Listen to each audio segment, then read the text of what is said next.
tí ń wò wá àti ibi a ṣe ń dé o àtàlọ́ bàbá wa àfáàgbà ìmáàmù àgbà àṣeyìkì Ahmad Ọlárẹ̀wájú Al-Fulani. Bàbá salamu alaikum.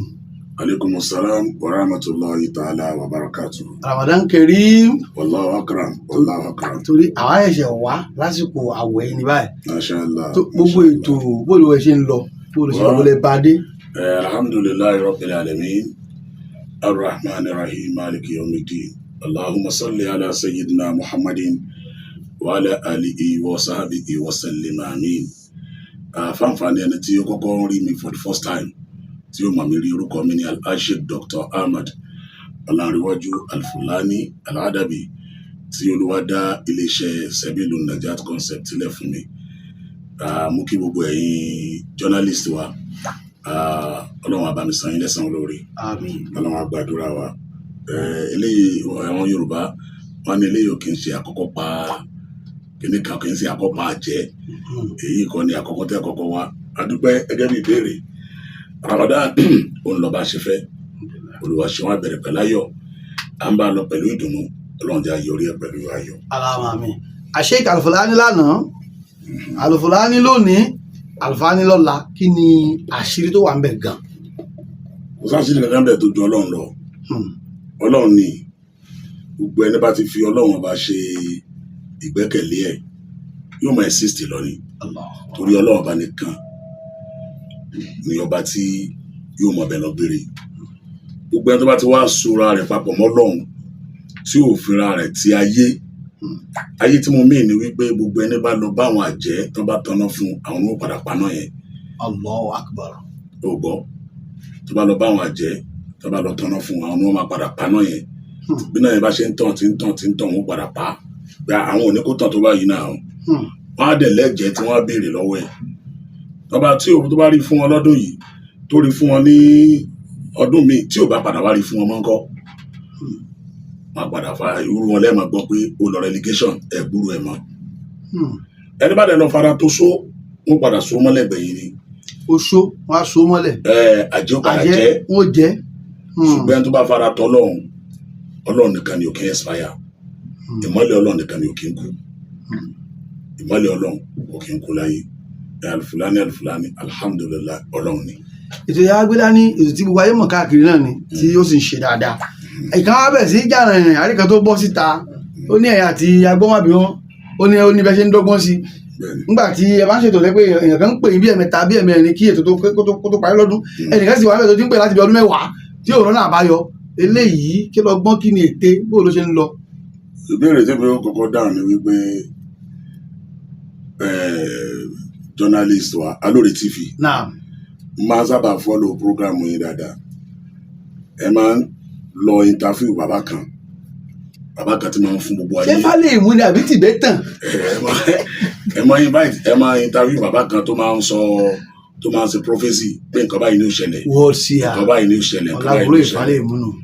Mo ti pé customer yín dáadáa ni. Bàbá dáadáa ni. Àwọn èèyàn dẹ̀ láàkẹ́ lórí Alore TV. Ẹlòmíì gan wà wọ àtọ́jútólé lọ. Àtọ́jútólé ẹ̀yìn méjèèjì. Àtọ́jú àti gbogbo ẹ̀. Ẹ̀ka ní gbogbo yín.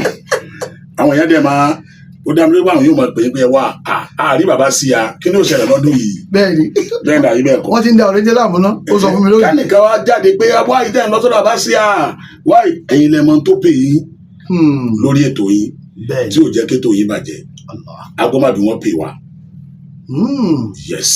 Àmọ́ ń jẹ̀bọ̀ lọ́dọ̀ yín ni lórí á pè yín. Ó pè wá torí pé ó mú program wa wà lively ẹlòmíì wọn wo program wa torí agbọ́mọdé wọn ẹlòmíì ò mọ ètò wa rí láíláíláí torí agbọ́mọbí wọn ló mẹ́lòmíì wá. nǹkan tó bá ti ń ṣe tó bá ti ń pì ẹ́ tẹra mọ́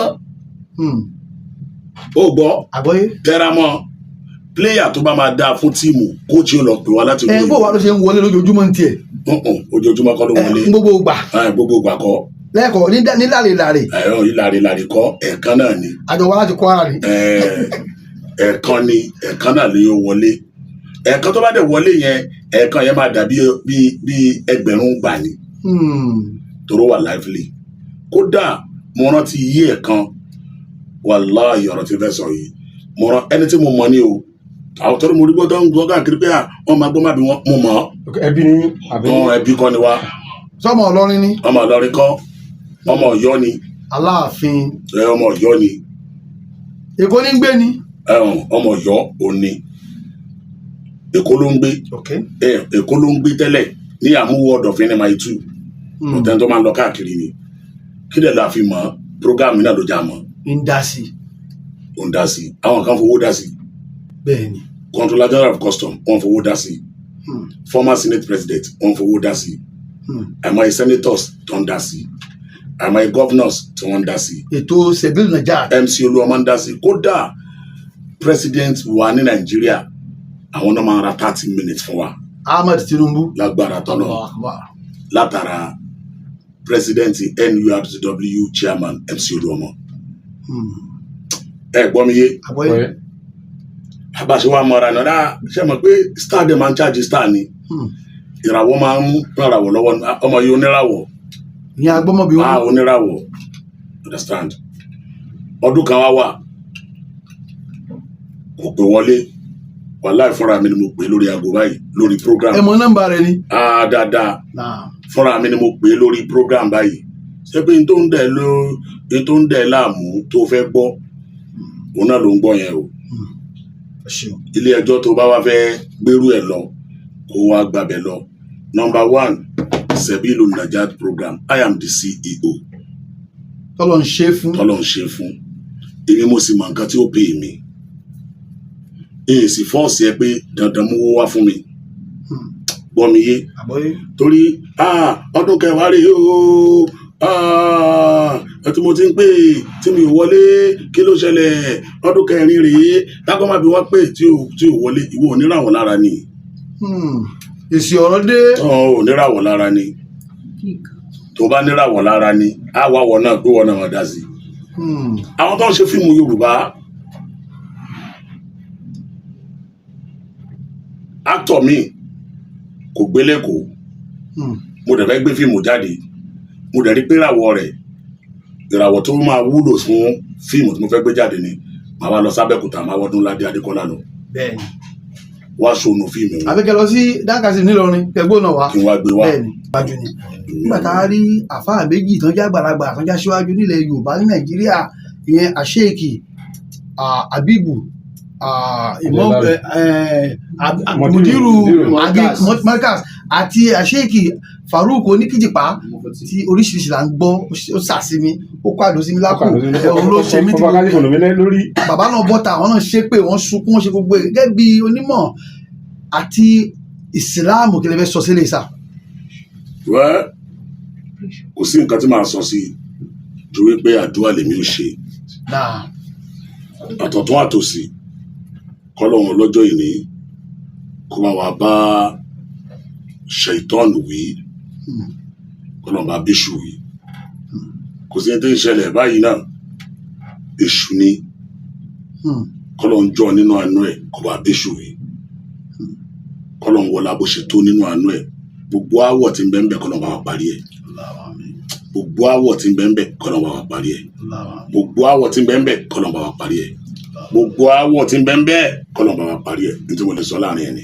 ẹ̀yin náà lè sọ lẹ́ẹ̀kan ní gbogbo eléré gbogbo olórin náà ni èèyàn yín mo sì mọ̀ pé èèyàn yín dára náà ni Saheed Òṣùpá bẹ́ẹ̀ni tó fẹ́ lórí Portable náà Ọlálọ́mí Àbíbù Òkèọlá wèrè olórin ìdààmú àdúgbò ọmọ yín dára náà ni òun ló jẹ nígbà tí wọ́n á di pa bẹ́ẹ̀ ta tí ń pe tó ní ìjàpá ni kíní kan gbé síkùn òun àṣewé ọ̀rọ̀ ẹ̀ pọ̀ nígbà tẹ́yìn gbọ́ ohun tí Portable sọ bóòlù ti lára yín kí sì ní tún lẹ́fẹ́ sọ fún torí yóò ta bẹ́ẹ̀ lómìnira lọ́la kí lẹ́fẹ́ sọ. mo ní ẹni gbogbo olórin náà ni èèyàn yín. bóyá yín gbogbo wọn. Saheed Òṣùpá èèyàn yín dáadáa ni. Portable náà wèrè olórin ìdààmú àdúgbò ọmọ yín ni ó jẹ pẹ̀lú ògbó Ọlọ́run. so bó ṣe á di pé ó wá múlò Òṣùpá Summers sílẹ̀ ẹlẹ̀ ó ní àṣeyàpá ni kejì kò ṣe alábàáwọn ló gbé sí pé kíní kan wèrè. ṣe rí ayé yìí bá rojú ayé yìí bá dá gan ayé dá gan ó dá gan Ọlọ́run kò ṣàánú. ṣe rí ẹ̀yin journalist Naam. ẹ̀yin lẹ́ tún ayé ṣe dáhùn lójú gbogbo wọn. Naam. Naam. ẹ̀yin journalist lẹ́ tún ayé ṣe. Naam. ẹ̀yin náà lẹ́ tún yí ayé padà. kọ́lọ́ má jẹ́ kẹ́yìn ṣe yìí. Àmì Ọlọ́run. ọ̀rọ̀ Portable ṣe wọnú ọ̀rọ̀ tá a ń bọ̀. Owó rẹ̀ eléyàn yìí ni wọ́n. Ẹ̀wọ̀n jẹ́ kàwú Habibu Òkìkíọlá. Mùsùlùmí sì ni. Wàláhì ó dẹ̀ wá bá mi sọ̀rọ̀ náà àwẹ̀ yìí o. Portable. Mo fi Ọlọ́run ṣẹlẹ́rì. Wàláhì Ọlọ́run mo fi búra. Tó pè wọlé ni. Lórí àgọ́ ẹ̀. Mo kàn bá sọ̀rọ̀ pé tó o ṣe sùúrù náà ni. Lórí ọ̀rọ̀ Portable àti ìdádùnúwá kò kàn mí.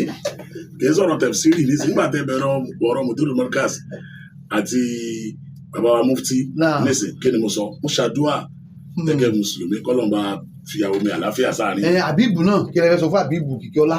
Kó ṣe sùúrù kò jù bẹ́ẹ̀ rẹ lọ. Tó adúpẹ́ pé òkun adúpẹ́ pé ọ̀sẹ̀ pẹ̀lú ògùn ọlọ́ àtúnbọ̀ ló tó ń bọ̀ bàtí wọ́n wá ní ọdún náà ní. bẹ́ẹ̀ tí máa ń àti wá gàlí lọ́dún tó bọ̀ pẹ̀lú ògùn ọlọ́ bàbá ẹ̀yin náà láwọn bá o bìjà ìmọ̀ọ́mọ́ sallallahu alaihi wasallam ẹ ṣe o àwọn àríbá o ó dà wọ̀. Ọlọ́run bá mi gbàdúrà gbogbo yín Ọlọ́run ayọ́nu sí Ọlọ́run adúró tì yín gbogbo ń tẹ́fẹ́ Ọlọ́run ṣe fún yín Ọlọ́run àti tóbi Ọlọ́run Ọlọ́run agbára Ọlọ́run ambassadọ̀ wà nílé Ọlọ́run jókòó ní àlùbáríkà Ọlọ́run àti tóbi Ọlọ́run Ọlọ́run agbára Ọlọ́run ìpadà sílé yín Ọlọ́run àjò jáyọ̀ gbogbo ẹni tẹ́ jọyìn wa náà Ọlọ́run agbàdúrà wa má bínú mọ́ ìwọ tó ń pè látọdún kẹwàá tó rí bí wọlé má bínú ọdún kẹwàá rẹ tó ti ń pè tó rí bí wọlé nínú mi rẹ dùn ó kàn sọ pé àmọ́ ń pè wọlé ni o yóò rí bí wọlé o ó sọ pé wọ́n gbowó lọ́wọ́ mi o ẹ gbọ́ ó sọ pé wọ́n gbowó lọ́wọ́ mi látọdún kẹwàá wọn dá padà o ó ti yé tó bá pè wọlé nísìnyí ó fẹ́ wá gbẹ̀bùn ni ó wá pè wọlé ó ní láti máa bínú wọ́n sọ pé agbómábí wọn èèyàn wa mọ̀ mo gbọ́ tó bá ní agbómábí wọn mo mọ̀ o tó yẹ pé yẹn náà ni o fẹ́ gbọ́ àbí prógámù mi ni ètò mi ni joy giver lórí prógámù mi dẹ̀ ni àwọn èèyàn dẹ̀ wá sórí prógámù mi torí ẹ̀ wọ́n dẹ̀ wá ń dunnú torí ẹ̀ àwọn èèyàn dẹ̀ ń béèrè fún pé kọ́lá gbọ́mọbí wọn náà lẹ́tà gbọ́mọbí wa kọ́ wàláhì tàlà báwọn ẹ̀ṣẹ̀ máa ń kọ́mẹ̀ntì nìyẹn. eléyìí náà ń kọ́ṣẹ́ ẹ padà gbóhùn ọ̀dà bẹ́ẹ̀ ni gbọ́lé. ìyẹn ta ni. èyí tí ń lọ káàkiri yìí. ṣe tó ẹni tó ṣe fídíò yẹn mo ti sọ lórí tẹlifíṣàn lánàá mi ì mọ̀lú tó wà ìmọ̀ ibi tó wà ìwọ bọ́dà tó lóun pé látọdún mẹ́wàá tó rí bí wọlé nọ́mbà mi lélẹ́yìí 08033512189 ẹ bá mi táàgì ẹ̀yin tẹ́ ẹ bá mọ̀ pè mí ká pè wọ́n náà fúnra wa látòrí tẹlifíṣàn. ẹ fẹ́ pè fúnra yín. ká pè ẹ fúnra wa tó ipò yẹ́bùn ló fẹ́ ká fún ẹ. kó lè sí mi. kó lè sí mi àmọ́ kọ́ndíṣọ̀ tó máa ń bẹ̀ ni pé a máa béèrè lọ́wọ́ ẹ tó bá gbà á ni. tó o bá gbà á Ọ̀yọ́ ló wà Ọlọ́run lọ́jọ́ ìní kó gbàdúrà wa kó dúró tì wá kó má fi wá sílẹ̀ o inshallah. Assalamu alaikum warahmatullahi wabarakatuh.